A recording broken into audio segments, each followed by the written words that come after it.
संभव है झंझटों में मैं तुमको भूल जाऊं, संभव है झंझटों में मैं तुमको भूल जाऊं, संभव है झंझटों में मैं तुमको भूल जाऊं, पर नाथ कहीं तुम भी मुझको न भुला देना, पर नाथ कहीं तुम भी मुझको न भुला देना, पर नाथ कहीं तुम भी मुझको न भुला देना, पर नाथ कहीं तुम भी मुझको न भुला देना, भगवान मेरी नैया मुझ पार लगा देना, भगवान मेरी नैया मुझ पार लगा देना, अब तक तो निभाया है आगे भी निभा देना, अब तक तो निभाया है आगे भी निभा देना, भगवान मेरी नैया मुझ पार लगा देना, भगवान मेरी नैया मुझ पार लगा देना, भगवान मेरी नैया मुझ पार लगा देना, भगवान मेरी नैया मुझ पार लगा देना, भगवान मेरी नैया मुझ पार लगा देना, भगवान मेरी नैया मुझ पार लगा देना, भगवान मेरी नैया मुझ पार लगा देना,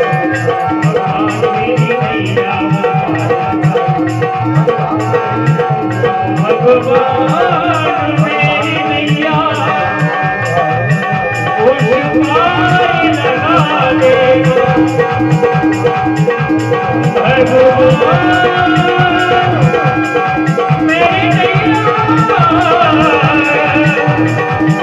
उस पार लगा देना, भगवान मेरी नैया उस पार लगा देना, अब तक तो निभाएगी आगे भी निभा दे।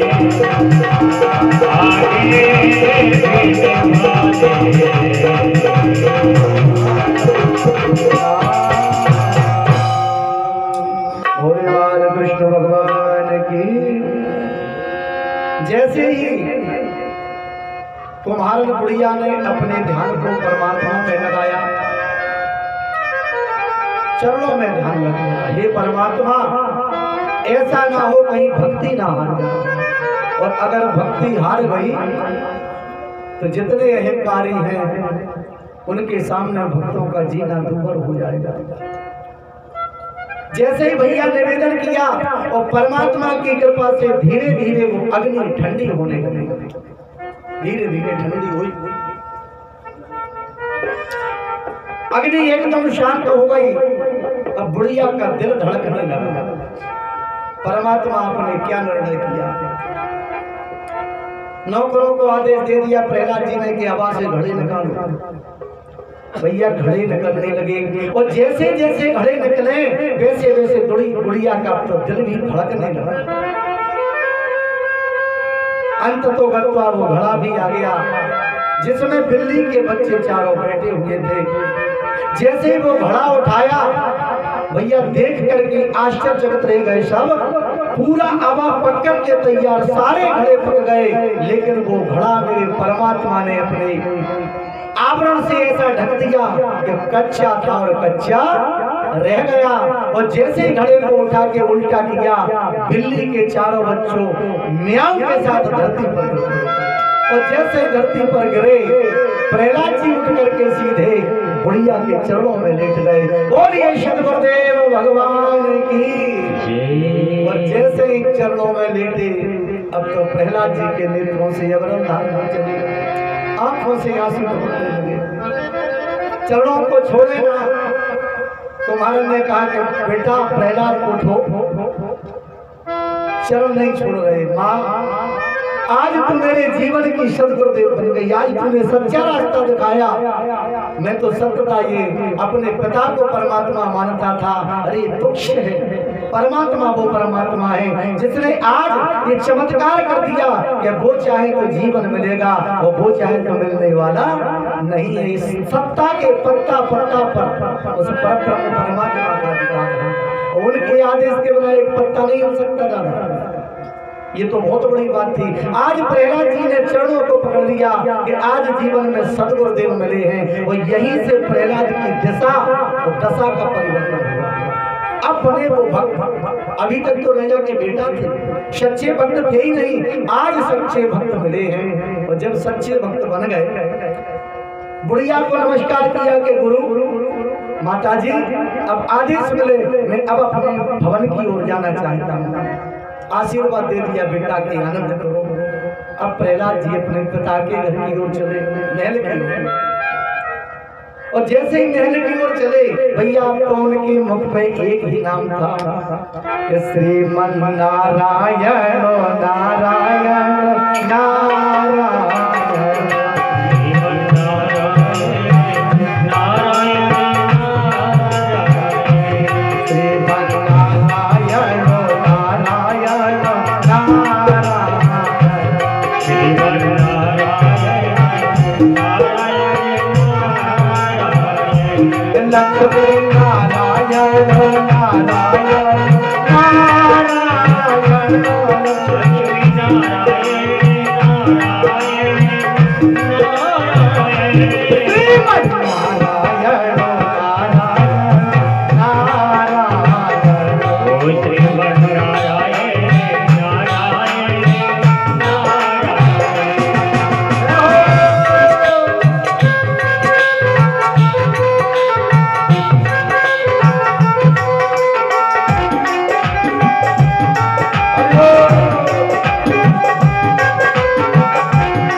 भजन होने लगा, नारायण का नाम आ गया। और भैया जैसे ही नारायण का नाम आया महल में प्रवेश किया। महाराज हिरण्यकश्यप ने देखा कि मेरा बेटा आ रहा है और बेटा को देखा प्रसन्न हो गए। और जैसे ही प्रसन्न हुए लेकिन सामने से बेटा को देखा और मुख से आवाज सुनी कि ये तो नारायण का भजन कर रहा है। क्रोध आ गया। हिरण्यकश्यप ने कहा बेटा ये तो किसका नाम ले रहा है? कौन है ये नारायण? मेरे शत्रु का नाम लेता है।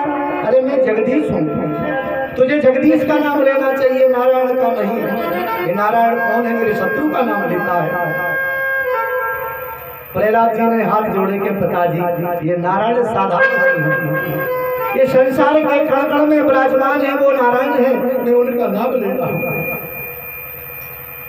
प्रहलाद जी भैया पिताजी को समझाने लगे हैं, कहने लगे हैं कि जन कर नाम देत जग माही, जन कर नाम लेत जग माही, जन कर नाम देत जग माही, जन कर नाम लेत जग माही, जन कर नाम देत जग माही, जन कर नाम लेत जग माही, सकल मंगल मूल रसाई, सकल मंगल मूल रसाई, सकल मंगल मूल रसाई, सकल मंगल मूल रसाई। बोल जिन कर नाम और लेत जग माही, सकल अमंगल मूल नसाई। पिताजी ये वो नारायण है कि जिनका जो सारा संसार नाम लेता है ना, भजन करता है, ये वो नाम है जो सारे अमंगलों की मूल माने जड़ है तो उसको नष्ट कर देते हैं। ये ऐसे परमात्मा का नाम है। ये साक्षात परमात्मा है। निराकार ब्रह्म ने साकार रूप लेकर इस धरती पर अवतार लिया है। ये वो नारायण है, ये साकार रूप है। अब तो भैया प्रहलाद जी के प्रताप में क्रोध आ गया। हिरण्यकश्यप के लाने अत्यंत क्रोध के, बताओ मेरी संतान और मेरे शत्रु का नाम ले रहा है। अब तो भैया जैसे ही क्रोध आया, क्रोध के बाद वो कहाँ गए? दूसरी लगवा दो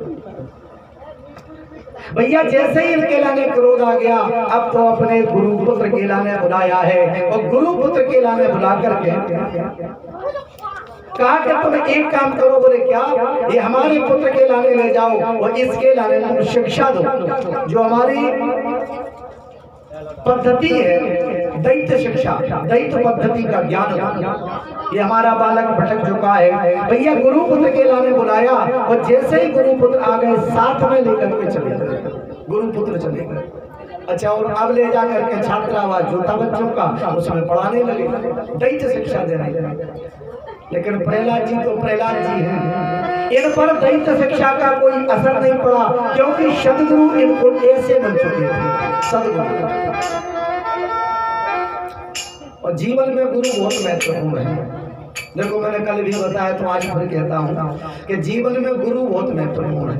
और अगर जिसके जीवन में सदगुरु न मिले तो उसका जीवन अधूरा है।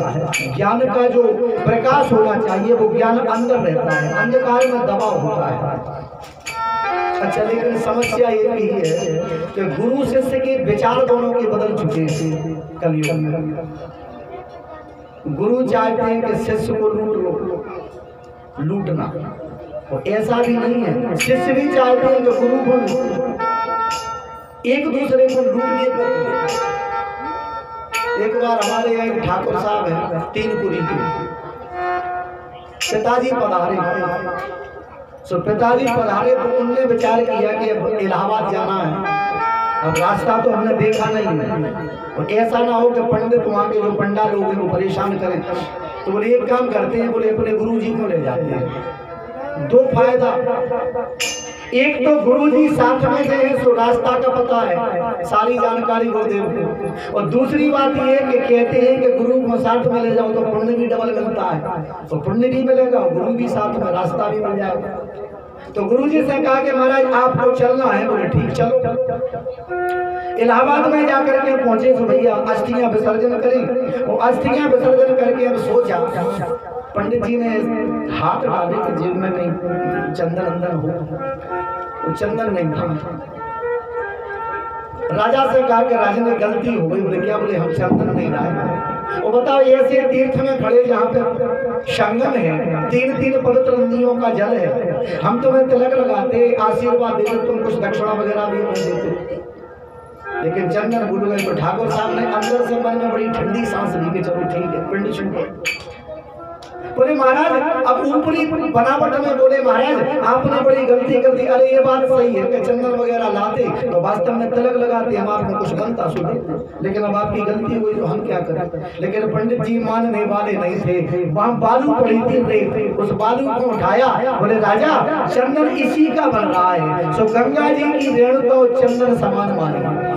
वो रेणुका मैंने रेत को तिलक लगा, अब फिर भी नहीं माने। बताओ जैसे चंदन राजा साहब बोलने लगे के बारे में क्या बात कर रहे हैं। बताओ चंदन भी नहीं था, फिर भी मान लिया। अब राजा भी भैया कम नहीं थे। अंत में राजा ने विचार कर लिया। राजा ने विचार करके नगरिया उचक रही थी मेड़ की, उठाया भाई पंडित जी का हाथ पकड़ा और पंडित जी से कहा कि महाराज गंगा जी की मेड़ की गौशाला